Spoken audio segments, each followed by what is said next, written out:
మనకి సంవత్సరానికి ఎన్ని రకాల పండుగలు వచ్చినా, ఈ సంక్రాంతి పండగకొచ్చే కిక్కే వేరబ్బా! ఎన్ని రకాల పలహారాలు వండుకుంటాము. కంటిన్యూగా 4, 5 డేస్ లీవ్ కూడా ఉంటుంది కదా! ఇంక మాకైతే ఒక 8 డేస్ పైన లీవ్ అయితే ఇచ్చేసారండి. లాస్ట్ ఇయర్ చాలా సార్లు ఊరు వెళ్ళాం కదా అని చెప్పేసి సంక్రాంతి పండగకి టికెట్ అయితే తీసుకోలేదు. ఇంక మా ఊరు సైడ్ ఏదైనా ఊర్లు వెళ్దామని చెప్పేసి అయితే ప్లాన్ వేసుకున్నాము. కాకపోతే ఏంటంటే మా తమ్ముడు వచ్చే వరకు వదలలేదనమాట. ఇంక అప్పటికప్పుడు తత్కాల్లో అయితే టికెట్ తీసుకున్నాను. 100% కన్ఫర్మ్ అవ్వలేదు. పుణ్యాత్మలు పుణ్యమా అంట సీట్ ఇచ్చారు కాబట్టి కష్టం లేకుండా అయితే మా అమ్మ వాళ్ళ ఇంటికి చేరుకున్నాను. ముందే మా అమ్మని చూసేసి నేను మాట్లాడేశాను కాబట్టి ఎక్కువగా ఎగ్జైట్మెంట్ అయితే అవ్వలేదనమాట. ఇంక మా నాన్న చూపిస్తున్నాను చూడండి.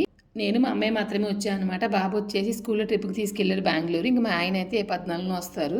ఇంకా ఫ్రెష్ అప్ అయిపోయాను. ఫ్రెష్ అప్ అయిపోయిన తర్వాత నాకు ఇష్టమైన చిక్కుడుకాయ కూర అయితే మా మరదలు వండిందనమాట. శుభ్రంగా చిక్కుడుకాయ కూర వేసుకుని పప్పు టమాటో ఇంకా టమాటో కొత్తిమీర పచ్చడి వేసుకుని అరటికాయ వేపుడు వేసుకుని తినేసాను. మరి మీరు సంక్రాంతి పండగ ఊరు వెళ్ళారా లేదనేది మర్చిపోకుండా కమెంట్లో చెప్పేయండి. మీ దేవురు అనేది కూడా కమెంట్లో చెప్పేయండి.